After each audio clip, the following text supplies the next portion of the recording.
Assalamualaikum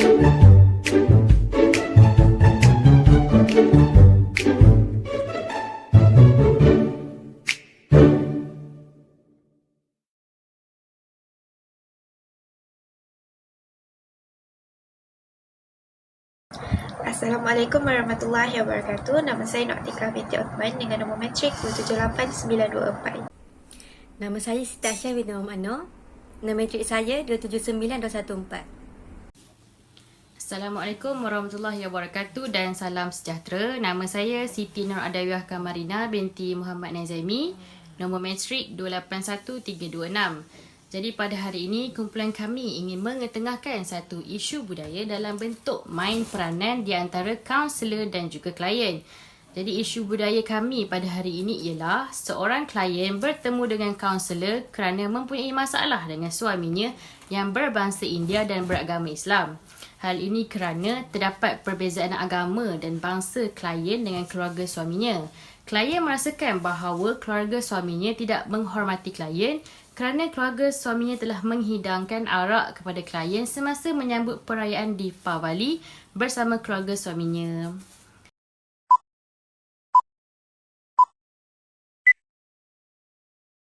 Assalamualaikum, apa khabar? Salam, sihat je. Waalaikumsalam. Okey. Kalau boleh saya tahu nama dulu? Nama apa ya? Nama Siti Aisyah. Boleh panggil Siti. Siti. Okey. Jadi saya kena panggil Siti ke Aisyah? Ikulah Siti lah Siti. Okey, Siti. Okey. Sekarang ni Siti tinggal di mana? Di Pacok, Kelantan. Oh, orang Kelantan lah. Jadi maksudnya pantai timur lah, sama lah kita. Okey. Awak tinggal mana? Saya tinggal di Terengganu. Okey. Jadi Siti tahulah hari ni kita akan buat sesi kaunseling. Kan? Jadi sebelum kita mulakan sesi, boleh tak saya tahu yang Siti pernah tak buat sesi sebelum ni dengan mana-mana kaunselor? Tak pernah. Okey. Jadi saya bagi tahu sedikitlah tentang kaunseling ni apa. Okey, jadi kaunseling ni ialah satu proses di mana proses pertolongan secara profesional antara kaunselor dengan klien, di mana kaunselor tu saya sendirilah dan klien tu Cik Siti. Jadi dalam sesi ni apa-apa yang diberitahu atau dikongsi oleh Cik Siti akan dirahsiakan kecuali kalau perkara yang dibincangkan itu boleh membahayakan diri Cik Siti sendiri dan saya sebagai kaunselor juga. Jadi setakat ni Cik Siti faham tak? Faham, Alhamdulillah. Ada nak tanya apa-apa? Tak ada. Okey, jadi sebelum kita mula sesi juga, saya pun boleh bagi tahu diri saya pun perkenalkan diri saya. Nama saya Nur Atikah binti Uthman. Saya berumur 21 tahun dan saya masih bujang lah dan berasal daripada Terengganu. Okey, jadi apa yang isu Cik Siti nak bincangkan pada hari ini? Isu rumah tangga. Oh, okey. Sebenarnya saya ni dah berkahwin. Suami saya Indian Muslim. Dia masuk Islam sebab nak kahwin dengan saya lah. Tapi sejak dia menjak ni, saya rasa macam dia ni tak memahami saya. Hari tu kami balik lah rumah belah suami sebab nak sambut perayaan Deepavali lah. Saya first tu happy lah, excited first time nak tengok pesta cahaya tu kan. Tapi saya sendiri tak sangka yang perayaan Deepavali ni mengubah persepsi saya. Mungkin ekspektasi saya ni tinggi kot. Auto ubah persepsi saya kepada suami dan keluarga suami saya sebab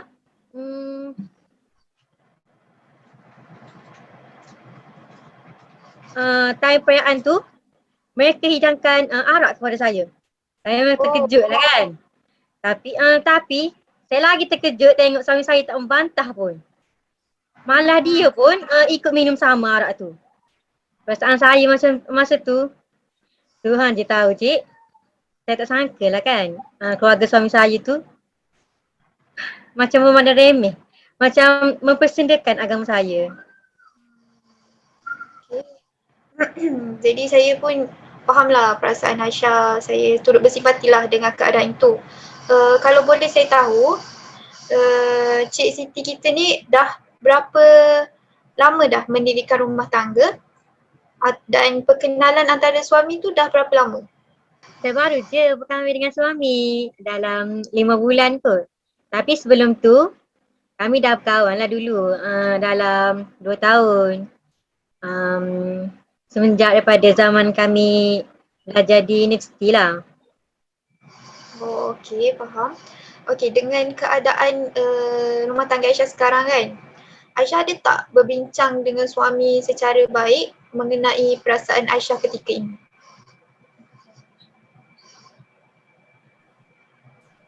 Saya tak bincang pun dengan dia. Cuma tersenyap je lah. Saya cuma hanya mendiamkan diri untuk menandakan saya sedang merajuk lah. Oh, okey, faham. Jadi pendapat saya lah, mungkin Aisyah boleh berbincang terlebih dahulu dengan suami kerana kalau kita lihat perkahwinan Aisyah pun masih baru dan mungkin suami Aisyah pun masih dalam belajar untuk mendalami agama Islam. Bagi pendapat saya sendiri juga proses untuk seseorang untuk berubah dengan perkara yang baru pun mengambil masa yang agak lama lah. Jadi kalau boleh berbincang secara baik dahulu. Alah Aisyah, perlu ke berbincang dengan suami kau? Sepatutnya sebagai suami, dialah yang perlu faham kau sebagai isteri dia. Kaunselor ni pun, bukannya dah kahwin, masa dia tak faham punya masalah rumah tangga suami isteri ni. Aisyah kena bertenang dengan sabar. Mungkin cadangan kaunselor ni kan, Aisyah boleh gunakan untuk perbaiki hubungan Aisyah dengan suami.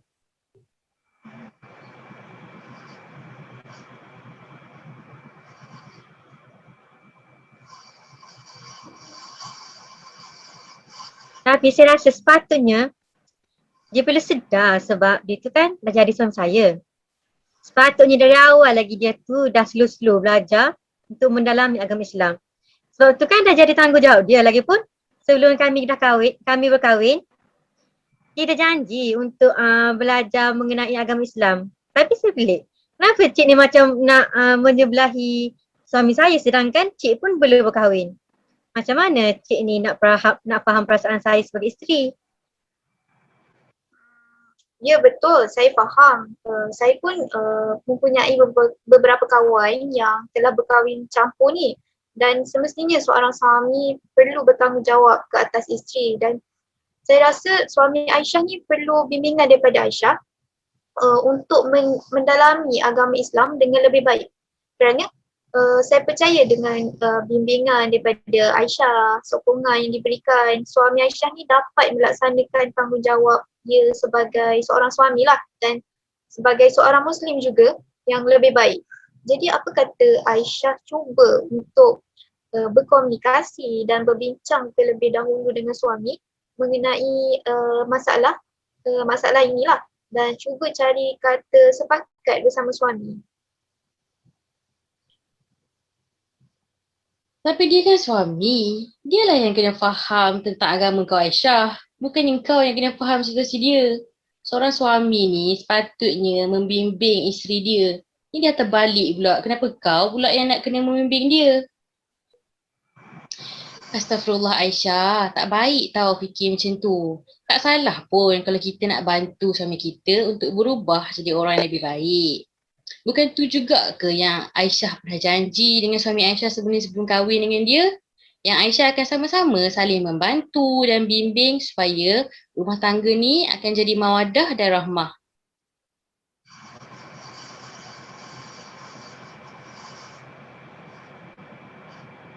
Saya faham tu cik. Tapi saya ni seorang isteri. Sepatutnya saya yang perlu dibimbing, bukannya membimbing. Takkanlah perkara macam tu pun kita boleh fikir yang perbuatan dia dan keluarga dia tu menghidangkan arak kepada saya perbuatan yang salah sama sekali. Bukan tu je cik. Suami saya ni seolah-olah tak peka pun dengan perasaan saya. Kecewa ke, sedih ke pada masa tu. Saya hanya mampu terdiam je. Tengok suami saya tu duduk mabuk-mabuk dengan ahli keluarga dia yang lain. Balik je rumah keluarga suami saya tu. Saya ni hanya mampu menangis. Dan sejak itulah hubungan kami menjadi dingin. Ya betul, saya faham.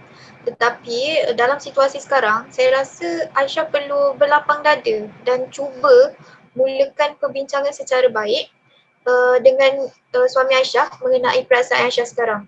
Memang suami Aisyah berkelakuan seperti itu dan mungkin suami Aisyah ni masih terbiasa dengan tabiat-tabiat lama dia dan mesti sukar untuk dia meninggalkan tabiat lama tersebut sehingga lupa mengenai batas-batas agama yang perlu dia jaga sebagai seorang beragama Islam lah. Jadi saya rasa antara solusi yang terbaik sekarang dengan Aisyah mengingatkan dia mengenai larangan dalam agama Islam dan bagi saya perbincangan antara Aisyah dengan suami ni mungkin dapat meleraikan permasalahan yang Aisyah dan suami lalui sekarang. Ya, balik-balik kau je yang kena berlapang dada Aisyah. Itulah kau, siapa suruh datang jumpa kaunselor ni? Sia-sia je Aisyah. Kaunselor ni takkan faham pun perasaan kau, apatah lagi nak menyebelahi kau. Nak suruh berbaik. Patutnya suami kau lah yang kena sedar yang dia tu salah. Aisyah, betul juga apa yang kaunselor ni cakap.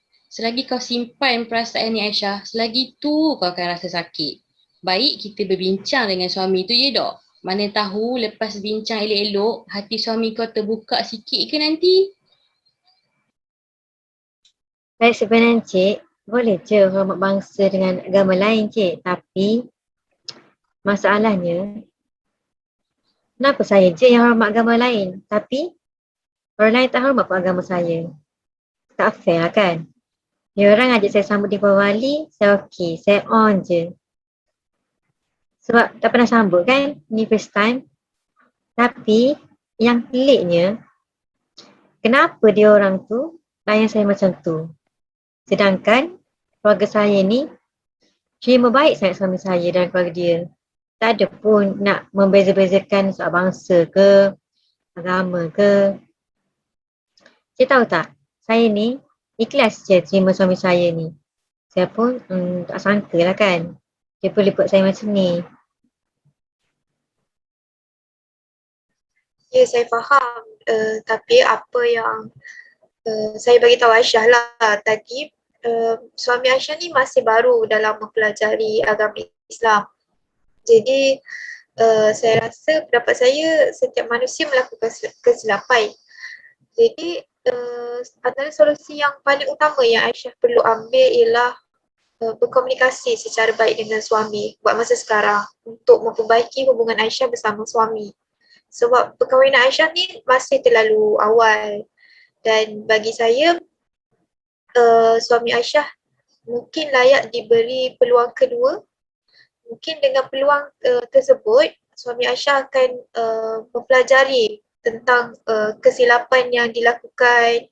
Melalui kesilapan tersebut dia sedar yang kelakuan tersebut telah menyakiti hati Aisyah.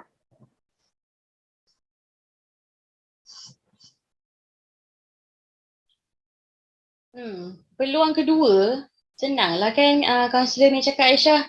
Bila orang buat salah je kita bagi peluang kedua. Lepas tu yang sakit hati yang merana kau Aisyah. Aku rasa tak patut pun kau bagi peluang kedua dekat suami kau tu. Sebenarnya betul lah Aisyah apa yang kaunselor tu cakap. Sebab biasalah kan manusia ni dia tak lari daripada buat kesilapan. Mana tahu kalau Aisyah bagi peluang kedua dekat suami Aisyah nanti, sikap suami Aisyah akan jadi lebih baik daripada yang sekarang.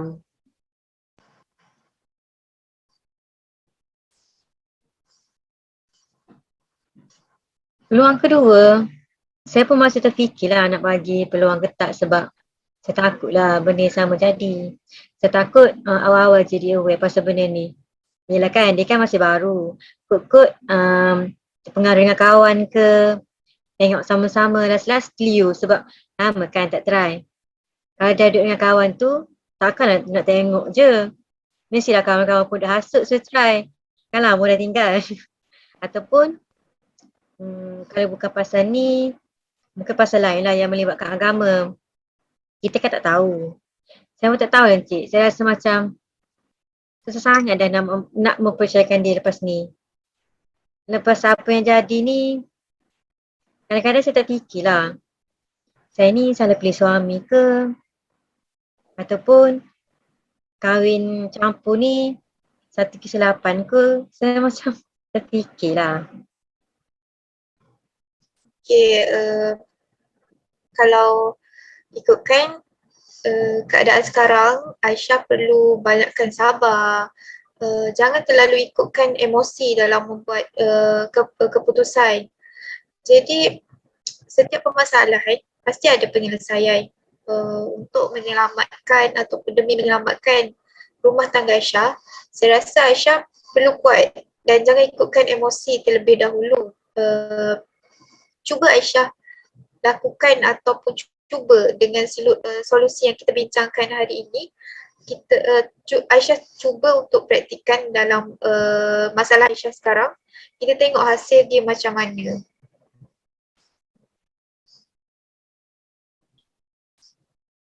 Itulah Aisyah, aku dah cakap, kau tak sepatutnya jumpa kaunselor ni.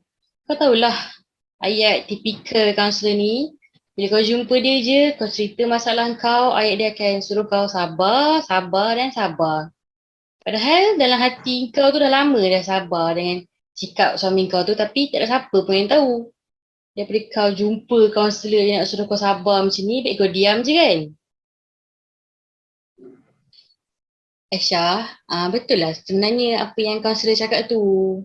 Aku pun rasa macam penting untuk kau bincang semula dengan suami tu supaya kita dapat tahulah apa sebenarnya pun masalah daripada pihak suami ke ataupun keluarga suami. Dan Aisyah kena cuba juga untuk bincang secara baik. Mungkin hati suami Aisyah akan terbuka dan sedar tentang salah dia tu.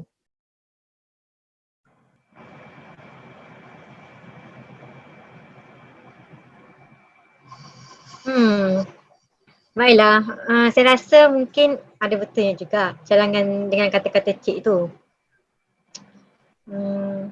Saya akan cuba untuk mencapai kata sepakat dengan suami saya. Saya pun percaya suami saya tu lelaki yang baik juga dan mungkin apa yang terjadi ni merupakan satu hikmah ataupun satu proses untuk kami berdua jadi lebih matang lah dalam rumah tangga kami. Saya pun akui juga yang saya pun tak sepatutnya terus mendiamkan diri tanpa memberikan penjelasan kepada suami saya. Ya, betul. Betul lah apa yang Cik Aisyah bagi tahu tu. Saya pun percayalah walaupun mungkin Aisyah dengan suami bukan daripada latar belakang agama bangsa yang sama. Jadi saya rasa perkara ini boleh diselesaikan dengan baik. Bagi saya perkahwinan campur ni telah banyak berlaku dalam kalangan masyarakat kita. Yelah kita dalam kalangan masyarakat hidup dalam berbilang bangsa. Mungkin Aisyah boleh menekankan kepada suami bahawa walaupun Aisyah dan suami ni bukan berlatar belakang agama dan bangsa yang sama, tetapi kita masih perlu menghormati antara satu sama lain. Walaupun isu-isu yang agama dan budaya ini sangat sensitif dalam masyarakat kita, tetapi kita masih boleh mengatasi perasaan perbezaan budaya tu, agama kita tu dengan saling bertolak ansur antara satu sama lain. Ya, senanglah dia cakap Aisyah. Kaunselor ni bangsa Melayu. Apa yang dia faham tentang bangsa lain? Kau yang dah kahwin dengan lelaki berbangsa India, jadi kau je yang tahu betapa susahnya nak bertolak ansur dengan suami dan juga keluarga suami kau. Aisyah, relax okey. Betul lah tu kata kaunselor tu. Kita ni kan rakyat Malaysia yang berbilang bangsa. Kita sepatutnya hormat satu sama lain dan raikan setiap perbezaan yang kita ada ni. Sebab sebenarnya perbezaan inilah yang menguatkan silaturahim kita.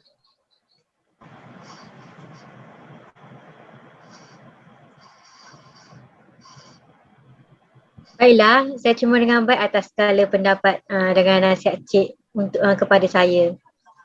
Saya nak ucapkan terima kasih sangat kepada Cik sebab sudi meluangkan masa untuk mendengar masalah saya.